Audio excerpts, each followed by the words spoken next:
Hello student, मैंने आपको पिछली वीडियो में जो क्वेश्चन बताया था हमारे पास उसमें डेटर्स अकाउंट के बारे में बताया गया था केवल बस।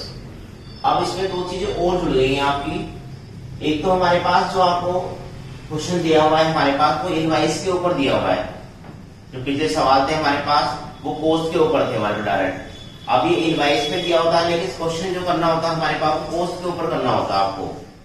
तो उसमें क्या होगा हमारे पास opening stock, closing stock, goods and to branch, मतलब जहां जहां आपका माल यूज होता है हमारे पास, सेल्स रिटर्न, उनके अंदर आपको उस परसेंटेज का जितना भी हमने प्रॉफिट ऐड किया हुआ है उसका डिफरेंस निकाल के आपको दूसरी साइड डालना होता है। जैसे आपको बताया गया हमारे पास ओपनिंग स्टॉक है, हमारे पास क्लोजिंग स्टॉक है, उसका डिफरेंस वाई की तरफ डालेंगे। क्लोजिंग स्टॉक है और गुड्स एंड टू ब्रांच है हमारे पास, जो क्लोजिंग स्टॉक है उसका टू की तरफ डालेंगे आप। गुड्स रिटर्न है टू की तरफ डालेंगे आपका। तो इस सवाल में हमारे पास इन दोनों चीजों को इंक्लूड किया गया है। एक दूसरा है हमारे पास में कैश का बैलेंस नहीं था हमारे पास, तो हमें ब्रांच कैश की बनाना पड़ेगा उसमें।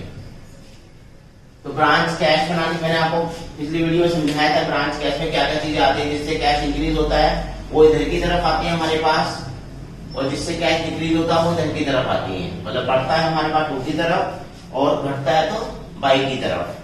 अब उसमें देखो हमारे पास जो हमें क्वेश्चन करना है हमारे पास, उसमें हमारे पास पहले बनाना पड़ेगा ब्रांच डेटर्स, क्योंकि हमारे पास ब्रांच के डेटर्स के लिए हमारे पास ओपनिंग बैलेंस भी है और क्लोजिंग बैलेंस। अब देखो हमारे पास जो क्वेश्चन है आपका वो आपकी स्क्रीन पर आ जाएगा और आप उसको एक बार रीडिंग कर लें। उसके बाद देखो हमारे पास फिर आपको डेटर्स बनाने हैं आपको। उस सबसे पहले डेटर्स में आपको जो बैलेंस गिवन नहीं है हमारे पास वो आपको देखना है हमारे पास। तो उसमें ओपनिंग दिया हुआ हमारे पास, क्लोजिंग है आपका, लेकिन कैश रिसीव नहीं है आपके पास। तो हम क्या करेंगे, जो चीजें हमारे पास गिवन है उनको पहले फिलअप करते हैं। चीजें फिक्स है आपकी इसके अंदर सारी की सारी हमारे पास। जो चीजें आनी होती है हमारे पास, अगर डेटर्स हमारे पास इंक्रीज होते हैं टू की तरफ और डिक्रीज होते हैं बाई की तरफ, तो मतलब हमारे पास पहले ओपनिंग बैलेंस जितना है डेटर्स का आपको, क्रेडिट कितनी होती है आपको, बाई की तरफ आपका बैलेंस सीडी है हमारे पास वो लिखना होगा। और ये जो बैलेंस है हमारे पास ये निकल के आएगा बैलेंसिंग फिगर से आपका। ये आपको दिया नहीं है हमारे पास, गिवन नहीं है हमारे पास, इसको कैलकुलेट करना पड़ेगा। इसी के लिए हमने इस वाले पार्ट के लिए हमने इसको बनाया है डेट ब्रांच डेटर को। तो पहले इनकी वैल्यू लिखेंगे हमारे पास 1400 700 को टोटल करेंगे, टोटल करके इधर लेके आएंगे। इसमें से हमारे पास 1800 को लेस करेंगे और जो बैलेंस आएगा आपका वो 6600 निकल के आएगा आपका। उसके बाद आपको बनाना है ब्रांच कैश, क्योंकि कैश का बैलेंस भी नहीं है हमारे पास उसमें। तो उसमें हमारे पास कैश में क्या होगा हमारे पास, जिससे भी कैश इंक्रीज होगा वो टू की तरह डालेंगे। पहले अगर आपको बैलेंस दिया हुआ ओपनिंग तो वो आप यहाँ पर डाल सकते हो ओपनिंग बैलेंस शुरुआत में। तो क्योंकि कैश का बैलेंस डेबिट होता है, मेरे इस सवाल में ओपनिंग बैलेंस नहीं गिवन है तो मैंने नहीं लिखा उसको। तो पहले नहीं लिखेंगे हमारे पास, जिससे कैश इंक्रीज होगा हमारे पास टू कैश सेल्स आपको दे रखी है, कैश रिसीव फ्रॉम डेटर्स आपके पास दे रखे हैं, कैश रिफॉर्म सेव दे रखा। सेव के लिए हेड ऑफिस ने पैसा भेजा हमारे पास तो वो रिसीव हुआ हमें, तो कैश इंक्रीज होगा उससे भी हमारे पास, हेड ऑफिस कुछ भी भेजेगा आपको कैश के रूप में तो वो आपको इसमें हमारे पास कैश के रूप में दिखाना है आपको। तो उसके बाद बाई की तरफ लिखेंगे हमारे पास, जिससे आपका एक्सपेंसिस हुआ है। बाई हमने सेल परचेज की इस वाले पैसे से हमारे पास वो दिखाया हमने एक्सपेंसिस रुपए। फर्नीचर परचेज किया वो दिखाया हमारे पास, लेकिन फर्नीचर परचेज किया ब्रांच ने अपने पैसे से, क्योंकि उसके बाद जो पैसा था सेल्स का उसी पैसे से निकाल के उसने 1200 का फर्नीचर खरीदा है। फिर पैटी एक्सपेंसेस पे किए उसने अपने पास से ब्रांच ने। फिर जो बची हुई रकम थी हमारे पास वो हमने 15,000 रुपए भेज दी हेड ऑफिस के पास। उसके बाद देखो टोटल किया हमने इधर की तरफ का जो डिफरेंस, वैसे तो ये बराबर आना चाहिए था लेकिन इसका डिफरेंस आता है, इसका मतलब क्लोजिंग बैलेंस है आपका उसमें। तो हम उसको बाई बैलेंस सीडी के नाम से लिख देंगे 1080। ये बैलेंस आपका कैलकुलेट हो गया है बैलेंसिंग फिगर से। तो इसके लिए और इस वाले बैलेंस के लिए हमने इस दोनों अकाउंट्स को बनाया है। अब उसके बाद हमारे पास तीसरा है हमारा ब्रांच मेन अकाउंट आपका। हमें बनाना यही था हमारे पास, लेकिन कुछ चीजें हमारे पास नहीं थी इसके अंदर। उन चीजों को पहले हमने कैलकुलेट किया और उसके बाद हमने किया। तो देखो इसमें हमारे पास एक दो लाइन भी कह रखी थी, तो सवाल को दो फॉर्म में देता है, बीजक पे और लागत पे। तो वो बोला हुआ हमारे पास कि लागत पे 25% ऐड करके हमने इसको भेजा है। इसका मतलब वो सवाल जो दिया हुआ है हमारे पास इनवाइस के ऊपर है, क्योंकि जब आप पोस्ट में प्रॉफिट को ऐड कर देते हैं तो वो इनवाइस प्राइस बन जाता है, बीजक मूल्य बन जाता है आपका। तो इसमें क्या करेंगे, हमारे पास आपको जो डिफरेंस है वो केवल चार चीजों का होता है आपका ओपनिंग, मतलब क्योंकि माल के अंदर ही हमने प्रॉफिट जोड़ा होता है, तो माल वाली जो चीजें होती हैं, जो आइटम्स होते हैं उनके अंदर वो इंक्लूड रहता है। तो उसमें ओपनिंग स्टॉक आता है आपका हमारे पास, इसके ऊपर हमारे पास हमने इनवॉइस जोड़ा हुआ है हमारे पास, क्लोजिंग स्टॉक के ऊपर है हमारे पास, और गुड्स सेंड टू ब्रांच के ऊपर है हमारे पास।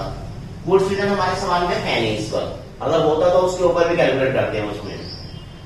दूसरा देखो हमारे पास इसमें क्या होता है, हमारे पास अगर आप चाहो तो इसको इनवॉइस पे ना करके पोस्ट पे भी कर सकते हैं डायरेक्ट हम। तो उसमें क्या करेंगे, फिर हम उसको यहीं से माइनस कर देंगे उस डिफरेंस को। इसमें हमारे पास इनवॉइस माइनस वो प्रॉफिट, अगर आप लेस कर देंगे तो यहाँ पे कॉस्ट आ जाएगी, कॉस्ट को आप यूज कर सकते हैं हमारे पास। अब फिलहाल हमने इसको यूज नहीं किया, हमने तो क्या किया, इनवॉइस को बाई की तरफ लिखा है, यहाँ पर हमारे इसका डिफरेंस निकाल के हमने यहाँ पर लिखा है, और इसका डिफरेंस निकाल के हमने इधर की तरफ लिखा है। तो क्या करेंगे, हमारे पास पहले आप दिखाएंगे इसमें हमारे पास ओपनिंग स्टॉक, ओपनिंग एड्रेस हमारे पास गिवन है, गुड्स सेंड टू ब्रांच दिया हुआ है हमारे पास, एक्सपेंसेस गिवन है हमारे पास, और सेफ के लिए उसने पैसा भेजा था हेड ऑफिस से, वो भी हमने यहाँ पर दिखाया कैश के रूप में। उसके बाद हमारे पास हमने कैश ऑफ ब्रांच था हमारे पास 15,000 रुपए हमने भेजे हैं, ये रेमिटेड अमाउंट है हमारे पास, ये रेमिटेड अमाउंट है हमारे पास जो हमने हेड ऑफिस को भेजी है। उसके बाद हमारे पास क्लोजिंग बैलेंस है, closing stock, closing debtors, furniture, ये सारी चीजें जो हमने बाद में खरीदी है वो भी फिर क्लोजिंग के रूप में आपको दिखानी होती है। फर्नीचर सेफ हमने बाद में खरीदी है, कैश इन हैंड हमारे यहाँ से निकल के आया है इसमें से, तो यहाँ पर हमारे पास 1080। उसके बाद हमारे पास फिर आपको एडजस्टमेंट करना है, एडजस्टमेंट आपको इन चार चीजों पे करना है, इसके ऊपर निकालेंगे, इसको हमारे पास कैलकुलेट करेंगे आप, तो ये 2500 है हमारे पास।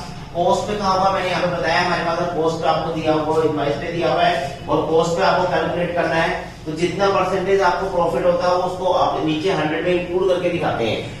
तो क्या करेंगे, हमारे पास 2500 अब इंटू 25 अपॉन 125, मतलब इसमें 100 प्लस 25 ये इंक्लूड कर दिया हमने, क्योंकि ये था हमारे पास इनवॉइस के ऊपर, इनवॉइस प्राइस है हमारे पास ये, तो आपको ये भी इनवॉइस प्राइस ही बनाना पड़ेगा आपको। तो इनवॉइस प्राइस बनाने के लिए हमने 100 में 25 ऐड कर दिया, और तब उसको कैलकुलेट किया 25%, तो वो निकल के आया 500 आपका। उसके बाद फिर गुड्स सेंड टू ब्रांच था, उसमें भी ऐसे करेंगे, 25 पर 125 80,200 था हमारे पास, उसको कैलकुलेट किया तो वो निकल के आया 3640। आप चाहो तो इसको अलग से भी अकाउंट्स को बना सकते थे हम। उसके बाद हमारे पास कोई एडजस्टमेंट होना है, हमारे पास क्लोजिंग स्टॉक के ऊपर निकालेंगे, 3000 रुपए का क्लोजिंग था हमारा, 25 पर 125 करेंगे, वो निकल के आएगा 600। तो कुल मिला के हमारे पास जब सारी चीजें लिख लेंगे, हमारे पास टोटल करेंगे, जिस साइड का ज्यादा, तो हमारा वाई की साइड का टोटल ज्यादा है हमारे पास, इसको हमने ऐड किया सारे पार्ट को, ये टोटल आया आपका 27,520। फिर से 2 की तरफ लेके आएंगे डेबिट साइड में, फिर इसमें हमारे पास ये वाला पार्ट था, हमने इस सबको ऐड किया, और ऐड करने के बाद इसमें से लेस कर देंगे, तो डिफरेंस निकल के आएगा वो आपका प्रॉफिट होगा। तो इस तरह हमारे पास देखो बच्चों, हमने अभी इस पूरे पार्ट को कॉस्ट पर दिया हुआ सवाल या इनवॉइस पे दिया हुआ हमारे पास, इसको हमने पूरा कंप्लीट कर लिया। ये सिंपल ब्रांच थी हमारे पास, जिसमें हमने क्या किया, कॉस्ट पे दिया हुआ सवाल क्वेश्चन था, या इनवॉइस पे दिया हुआ, इनवॉइस पे दिया होगा तो आपको डिफरेंस से निकाल के वो आपको बाई की तरफ डालने पड़ेंगे उसमें, या 2 की तरफ डालने पड़ेंगे उसको। तो एडजस्टमेंट अगर आपको करनी है हमारे पास, क्योंकि दोनों से सवाल देता है, वो इनवॉइस के ऊपर भी सवाल देता है, कॉस्ट के ऊपर भी देता है। तो अगर आपको वो जो हमारे परसेंटेज दी होगी प्रॉफिट की, अगर कॉस्ट पे दी हुई है, तो फॉर्मूला होता है हमारे पास इनवॉइस पे भी सवाल दिया हुआ है, invoice into profit upon 100 plus profit. और यहाँ पर हमारे पास अगर वो दिया होगा हमारे पास सेलिंग प्राइस पे, मतलब इनवॉइस पे दिया होगा हमारे पास, तो भी हमारे पास बीजक मूल्य जो भी दिया होगा invoice price into profit upon 100, क्योंकि इनवॉइस के ऊपर अगर आप कैलकुलेट कर रहे हैं तो अपॉन 100 करेंगे, और अगर कॉस्ट के ऊपर कर रहे हैं तो 120, मतलब 1, अगर जो भी परसेंटेज होगी 100 में उसको प्लस करके दिखाएंगे आप। तो ये एक तीसरा क्वेश्चन था, मैंने थर्ड क्वेश्चन था हमारे पास, हम कंटिन्यू अपनी पिछली वीडियो मैंने 2 क्वेश्चन आपको करके दिखाए थे। तो ये नॉर्मल जो सिंपल टॉपिक था हमारा वो खत्म हो गया। कल हम दूसरा और नेक्स्ट वीडियो में आपको नेक्स्ट टॉपिक कराऊंगा मैं उसमें। तो देखो हमारे पास अगर आपको कोई भी डाउट है हमारे पास तो आप हमसे संपर्क कर सकते हैं, और इसको वीडियो को जितना लाइक करना है लाइक करें, शेयर करें, अपने फ्रेंड्स को बताएं, और जितना इसको अगर किसी ने सब्सक्राइब नहीं किया है हमारे पास तो हमारे चैनल को सब्सक्राइब करें, साथ में बेल आइकन दबाएं और जिससे आपको लेटेस्ट वीडियो का हमारा मिलता रहे आपको।